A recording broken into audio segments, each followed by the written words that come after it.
আসসালামু আলাইকুম দর্শক, আশা করি আল্লাহর রহমতে সবাই ভালো আছেন। আজকে আমি আপনাদেরকে তেল কই রান্না করে দেখাবো। এর জন্য আমি এখানে 1 কেজি কই মাছ ভালো করে ধুয়ে একটু চিড়ে নিয়েছি। এখন মশলাটা মাখিয়ে নেব। পরিমাণ মতো লবণ দিলাম, হাফ চা চামচ মরিচের গুঁড়া, হাফ চা চামচ হলুদের গুঁড়া দিলাম, অল্প একটু সরিষার তেল দিয়ে ভালো করে মেখে নেব।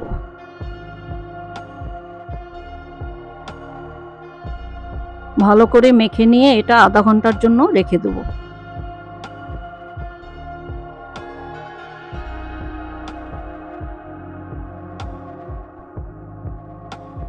এখন ভাজতে চলে আসলাম। চুলায় একটা প্যান বসিয়ে সরিষার তেল দিয়ে দিলাম। এটা আমি সরিষার তেলেই রান্না করব।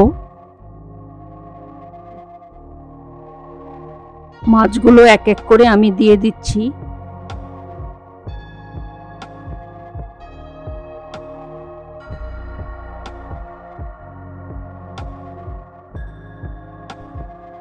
এক পাশ হয়ে গেছে, আমি উল্টে দিচ্ছি। খুব কড়া করে ভাজবো না। মাছ ভাজা হয়ে গেছে, আমি তুলে নিচ্ছি। এখন মূল রান্নায় চলে আসলাম। হাফ কাপ সরিষার তেল দিয়ে দিলাম, দুটো এলাচ দিলাম, অল্প একটু কালি জিরা আধা চা চামচের মতো দিয়ে দিলাম।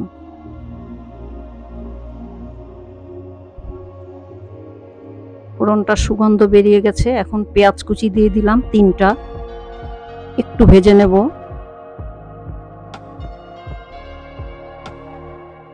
দুইটা পেঁয়াজ বাটা দিয়ে দিলাম,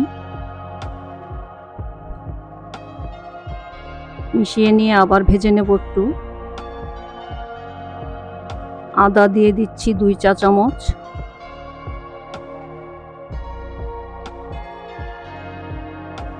রসুন বাটা হাফ চা চামচ, একটু ভেজে নেব।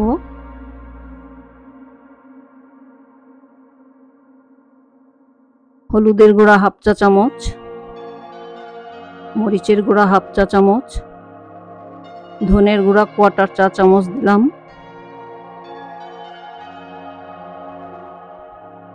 লবণ পরিমাণ মতো।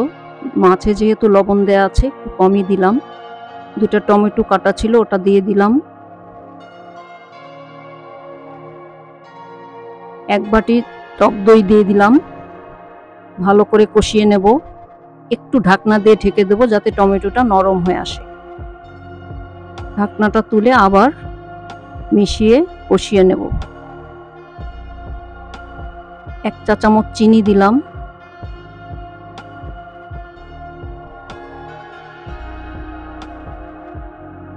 কষানো হয়ে গেছে, এখন আমি অল্প পানি দিলাম, হাফ কাপের মতো।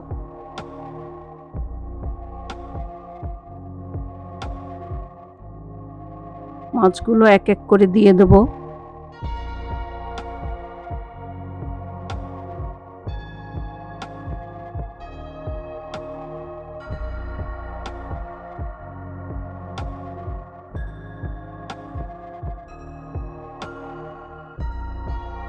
খুব সাবধানে একটু হালকাভাবে নেড়ে দেব।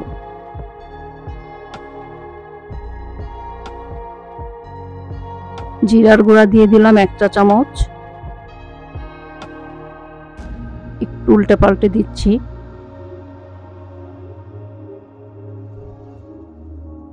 ঢাকনা দিয়ে ঢেকে দিলাম 10 মিনিটের জন্য।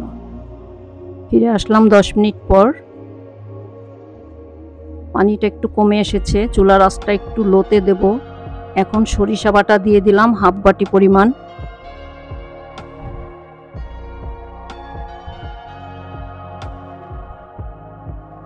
লাল কাশ্মীরি মরিচ দিয়ে দিলাম 4টা, কুচানো ধনে পাতা ছড়িয়ে দিলাম উপরে। ধনে পাতাগুলো একটু চেপে দিচ্ছি। রান্নাটা আমার হয়ে গেছে। ভালো লাগলে বাসায় ট্রাই করে দেখবেন। সবাই ভালো থাকবেন। আল্লাহ হাফেজ।